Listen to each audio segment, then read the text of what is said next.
Hello and welcome friends. Today we are going to have our last session in Unit 4 in official correspondence.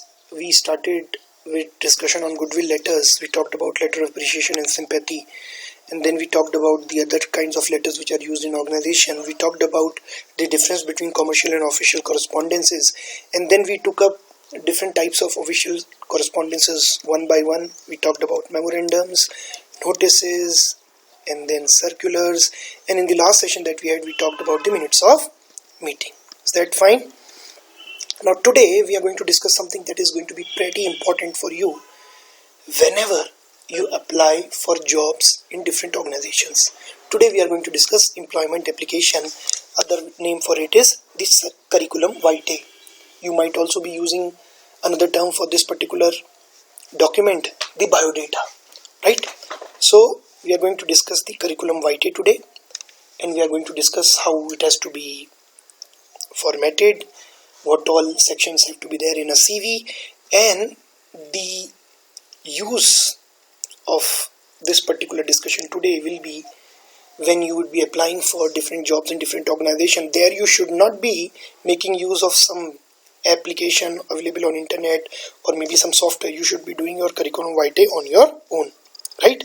Because that will show that you are a person who has some original ideas. If everybody use a LinkedIn based CV format, which of course you have been taught earlier, so that you have this idea that there is this kind of service available in LinkedIn also, but then if everybody use, how do you stand out? So you should be able to design your own curriculum vitae. You should be able to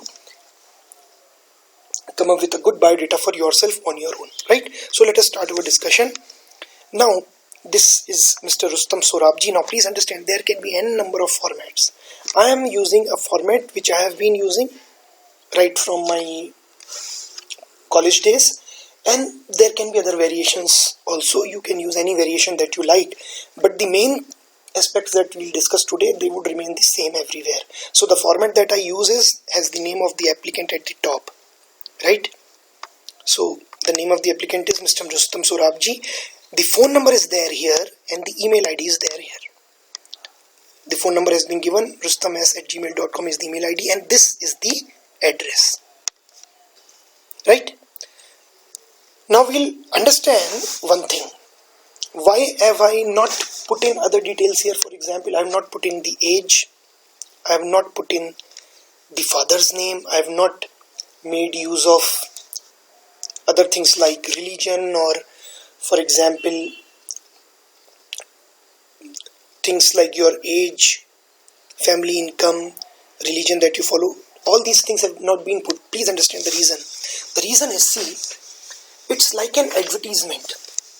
Your CV is like an advertisement in which you are showcasing your abilities to your customer, the recruiter, who might recruit you if he is really convinced about your abilities. And the advertisement has to be as short as possible, and it should be able to make its point clear. I hope you remember the KISS principle. Keep it short and simple. And if I give all the unnecessary details, then probably it's not going to be a worthwhile pursuit for me. Why? Because this will unnecessarily distract my customer, the potential recruiter, the manager of the firm. It will distract him to unnecessary things. So I just have limited time to impress him, and I'll make the best use of that time to tell him the most important and the best things about me. So I would not give him unnecessarily details. So you see that there is no mention of date of birth here, there is no mention of religion, there is no mention of whether I am married or not married, which you generally find in so many CVs, but we have not mentioned it here. So I hope you understand the point. Now please understand. Let us now start discussing the different elements. The first thing that you have to write is the objective. But while you are writing the objective, write about higher values. Don't couch your objective in terms of money. Don't say that I wish to earn this much in this much time. I want to be earning rupees 20 lakh per annum by the end of 2030. Don't write like this. Don't talk about designations, that I want to be the CEO of a company, I want to be the divisional head or HOD. Don't write about these things, materialistic things. Write about higher values. For example, what could be higher values? You could write about how you plan to improve your knowledge just by working in the company. right? And you can also talk about how you want to be able to contribute to the firm as well as to the society. So these are higher values, right? And this creates a good impression, because if you mention that you are coming to an organization, you plan to join an organization to earn this much, the day you will receive another offer for a higher salary from other organization, from some other organization, you will leave this particular organization. And as a recruiter, I am concerned that you don't leave too early.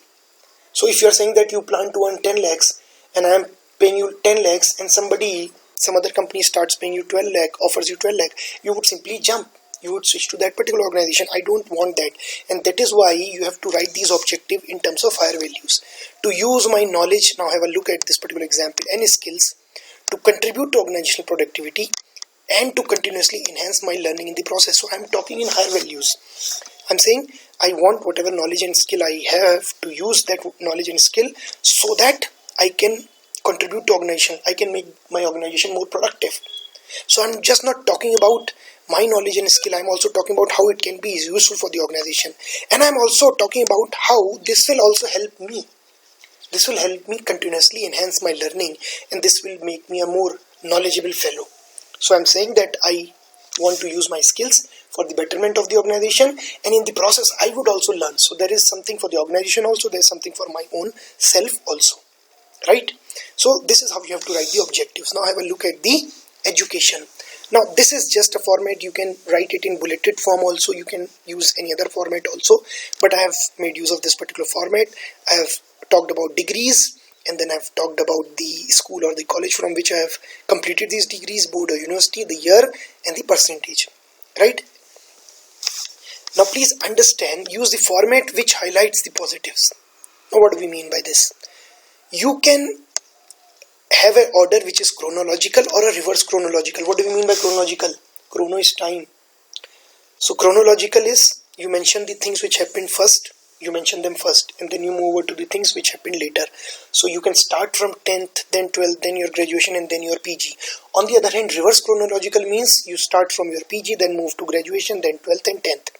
And please understand, you don't need to mention class 1, 2, 3, 4th, because this is not required. And we have to keep our CV very, very short and simple. So this is what you can do. If, for example, see, in this particular case, Rustam's highest percentage was in class 10, so he mentioned it at the top, and lowest percentage was in class when he was doing his PG, so he mentioned it at the bottom. On the other hand, if your highest percentage is in PG, then you should mention PG at the top. So you should start in the reverse chronological. You should start with PG first and then move over to graduation, then 12th and then 10th. It depends on what kind of performance you have had across these classes, and accordingly you have to highlight the positives, right? Likewise, how do you highlight the positives?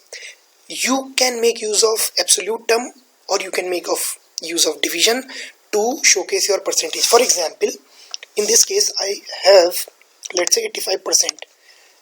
So what will I do? I have made use of it percentage to showcase my performance. Had I scored, let's say, 59.8%, what would have been better?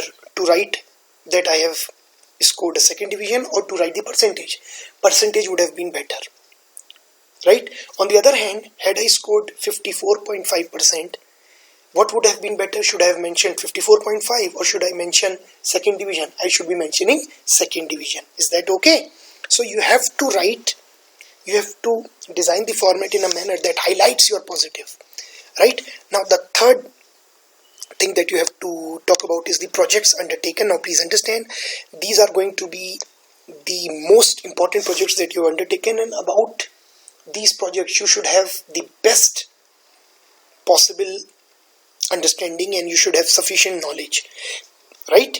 So you have to talk about the dissertation projects and the internships, or maybe in the subjects when you do some real life project. For example, when you design some ad campaign for the department, or for example, if you are assigned a particular project, like in some subjects you might be assigned to do some analysis, go to market, do some field studies. So these kind of real life projects which you are assigned in your subjects, you can mention them. But please understand again that you have to mention only those projects about which you are really confident that you would be able to answer the questions. If the interviewer asks questions, you should be able to answer the questions. So Rustam Surabji has mentioned his two important projects here. One is design of quality assurance manual during summer internship for LG Gurgaon plant, and he has mentioned the year, and the second one is 2020. This is part of his PG dissertation. Is that okay? So he's mentioned the two projects in which probably he's most comfortable, and he's confident that he can answer the questions if the interviewers choose to question him from any of these. Is that fine? Then technical skills. You would be mentioning technical skills includes proficiency in MS Office while doing your projects. If you use some software and become adept in using that particular software, for example, you can mention that. If you are good at Tele, you have good knowledge of Tele, you can mention here. And proficiency and working knowledge, please understand the difference. Proficiency means you are really excellent at something. You really know about MS Office. You know well about MS Office. Working knowledge means you are not an expert, but you can still manage it. You can still use a particular software. So this particular person is having good knowledge on MS Office. So he's mentioned proficiency. Here he has mentioned working knowledge. Only a little bit of knowledge, but you can at least work on this particular software or this particular technology. Is that fine? So this is how you have to mention the technical skills. And then the accomplishments. Now here we are talking about the co-curricular achievements, because we are not talking about any educational achievements. We have already mentioned them here, and we have mentioned them here and here. Here we are only going to talk about the extracurricular things, because you need to be an all-round personality. Then only the recruiters would recruit you. And here we are going to highlight that aspect of our personality. But here also we start from the most important to least important. Because if the recruiter reads just the first line, because he is probably stressed for time, he would at least be able to read the most important thing about me. So I'm writing the most important thing at the top, and then in the same order from most important to least important, I'm mentioning the things at the bottom. Is that fine? Then I can also write about hobbies and interest. If you feel that you want to write, you can write about them, but then you should be able to answer questions from these things. They might be questioning you on how to play guitar, because you have mentioned it as a hobby and interest. Please understand your interest. Why is it important? Because the recruiter might want to test your knowledge on your interest, right? Because this gives them an idea that if the person is interested in playing guitar, he knows this much about guitar. So this is one, right? And secondly, to check whether you are actually saying the truth when you are stating that you play guitar, they will probably check your knowledge of guitar by asking you some questions. This is some kind of a check, some kind of a test for them to understand whether you have stated the truth when you said that you play guitar. So don't say things which are outright lies. You should be able to back them up when questions are put up from those sections in the CV, right? Then you can also write about the language, whether you are proficient in particular languages. Proficiency again means you are expert, and working knowledge. So this guy is proficient in English and Hebrew. Hebrew is a particular language, and he only has working knowledge of Hindi, so he's not very good, but he can work in Hindi also. And then there is a declaration in which you mention that all the information given above is true. To the best of my knowledge, you have to put the date, and you have to put the place, and plus you have to sign also, right? So this is how you have to go about it. Understand a few things. Remember, information on CV forms basis for interview questions. So never tell lies. Be truthful, right? Because based on whatever you have mentioned in your CV, you might be asked questions, and naturally, if you know this particular aspect, that questions are put up based on whatever you have mentioned in the CV, many a times your CV will give you some kind of an assistance. In what sense? Now you can make the interviewer ask specific questions. For example, if I mentioned that I know MS Office well, I'm probably expecting and I want the interviewer to question me on MS Office, right? And that is why I've mentioned it. I have not mentioned any other software because I don't want questions to be posed to me from that particular software. So I want questions to be put to me on what MS Office is, and because I'm confident, that's why I've put in here. So don't tell lies. Highlight your strengths. Why you don't have to tell lie, but you have to put things in a manner that highlights your strength. For example, the point that I have discussed here, right? then case don't give unnecessary details. I've given this information right in the beginning: father's name, marital status, etc. These are immaterial generally in most of the cases for the recruiter, so don't give these kind of details. Keep your CV short and simple. Prepare CV to match the job profile. Now this is a very important point. You might be applying for different jobs. You might be applying for marketing job in a particular company, and simultaneously you might be applying for HR job in some other company. In both the cases, the focus of the CV would be different. Marketing, if you are applying for, then the focus should be to showcase your strength in networking, your outgoing personality, your extroversion, your gregariousness, you are being able to make friends quickly, because that is what is required in marketing, or maybe your creativity. On the other hand, if you are planning to apply for an HR profile, then it should show how mathematical, how logical you are, how calculative you are, that you actually base whatever you say on facts, right? So, or maybe how well you deal with people. So there, if you're applying for an HR profile, please showcase these kind of interpersonal skills. On the other hand, if you're going for marketing profile, then you have to showcase your creativity, because that is what is required. So based on the profile you are applying for, you might have to change the focus and the stress in different sections of your CVs, right? Again, if you are applying for the job of an MD, if you are applying for the job of manager, if you are applying for the job of an executive, again the stress would be different. If you are applying for the job of a sales executive, your stress should be on creativity. But if you are applying for the job of a manager who will not actually go to the market to sell, who will actually be managing the sales executives, then your focus should be on how well you can manage a team. Is that fine? So this is how your focus would shift depending on the profile that you are applying for. Now please understand one more thing. This particular employment application is meant for freshers like you who do not have an experience, right? Now let me tell you one more thing. Many a times what we have to do is, we just don't send a CV, we also send along a covering letter. So it's not as if you simply send a CV, you have to send along a covering letter. Now this is the language of the covering letter. This is the date, and this is just like a letter we have discussed earlier. The divisional manager, HR division, Pranavayu Limited. So we are applying to this company, and the subject is application for the post of. So we are applying for this particular post. Pause the video, take a while to go through the content, right? Okay. Now, dear sir, salutation, and this is the body of the covering letter, and here we have signed it. And we have mentioned our name, and we have mentioned our full address. Why we are mentioning address and phone number and email ID? So that if the company wants to reach to us, if the company wants to respond to us, they may be making use of these details here. Now have a look at the body. This is with reference to the job advertisement for the post of this thing in your esteemed organization. Esteemed means respected organization, published in Ascent section in the Delhi edition of Times of India. So this company must have come up with an ad in the Times of India Delhi edition, and within Times of India newspaper there is a section called Ascent. Therein the companies publish their job advertisements. So this company must have published these job advertisements on this particular date, and this is what he is mentioning. He is saying this is a job application with reference to that particular job advertisement, right? I believe that my education, qualification and personality traits enable me to be a productive asset for your organization in the said position. So he is saying that I am good enough to be a productive member of your organization as assistant manager quality control.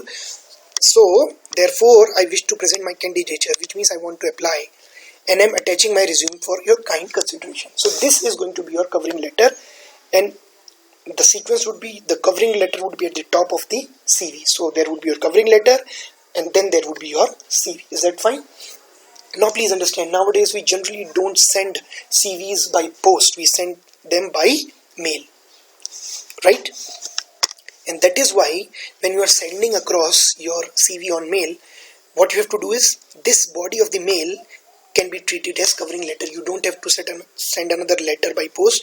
You will put this as the body of the email. So whichever mail ID you are using, in the body you will mention this portion, right? And the CV would be sent as attachment. right? And the title of the file should be, here the subject is different, but there in the subject, what you will write CV and dash applicant name, means your name. So you would write CV Rustam Surabji. Why you are doing this? So that when the receiver of the email sees the subject CV Rustam Surabji, then he understands that I have received a CV, and if he wants to go through that CV, he can go through that CV. In fact, you can also mention the position which you are applying for. So you can write CV Rustam Surabji, application for assistant manager quality control. So this gives good idea to the receiver as to what this particular mail is all about, and then you will click open the mail, and in the attachment of that particular mail you will have your CV, right? So this is what you have to do. Nowadays we generally go for such applications on email only. So this is what you have to do. Now let us talk about CV of an experienced professional. We talked about CV for a fresher like people. Once you graduate from here, you would be a fresher. But what about an experienced professional? You would be applying to some other company after working for, let's say, 2-3 years in an organization.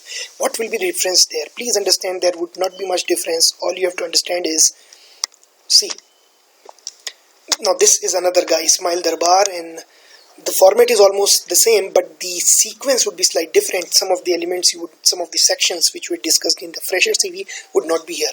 Now have a look. Ismail Darbar, we have given the email ID and the phone number, and then we have the address. Now have a look. You have to highlight the work experience. Here you do not have to talk much about your educational qualification. Don't highlight that, because that was way back in past. What you have to highlight is work experience. Where have you worked? What has been your accomplishment in those jobs, in those organizations, and what are the technical skills and professional skills you have actually learned throughout your career and while you are working in other organizations. You don't need to mention your interest, hobbies if you don't feel like doing that, and if you want to keep the CV short and simple. So we have the objective here. Again, just like last time, it has been couched in some higher value terms. So I'm talking about my contribution to the organization as well as society, and to continuously learn and improve myself in the process. But please understand, we do not have the section education qualification. Instead, it has been replaced by work experience, because now this is a CV of a guy who has got experience of almost 10, 13, 14 years. So he'll be talking about his work experience here, right? So he's talking about his work experience in Uttarakhand Parivahan Nigam and his work experience in Government Degree College. And please understand, this is the reverse chronological order. We are starting with the latest. So the latest one is September 2001 till date. He has been working with a particular organization, so we are mentioning that. And then prior to that, he was working with Uttarakhand Parivahan Nigam, so he's mentioned that. So this is the reverse chronological order. And please understand, we are mentioning the designation. We are also giving in brief the tasks which were handled by us, right? Likewise here also we are giving our designation, and in very brief we are giving the tasks which were handled by us. Is that fine? Then career highlights. Now we are not talking about our educational accomplishments, co-curriculars, and how I won a marathon or a quiz. We are talking about what I've done in my career. What are the highlights of my career? So I'm talking about conducted a behavioral training session at regional office and branch level in UPN to do this. So basically I'm telling them that I have conducted these kind of training sessions also, so I'm a good trainer as well. Kindly do what? Pause the video, have a look at the content, then only restart the video, so that you are able to understand what I'm trying to tell you. So the career highlights have to be talked about here. So you are talking about how you have conducted a training program and how you were appreciated. Have a look at point number 2, by top management for your improvement in your teaching through innovative technologies.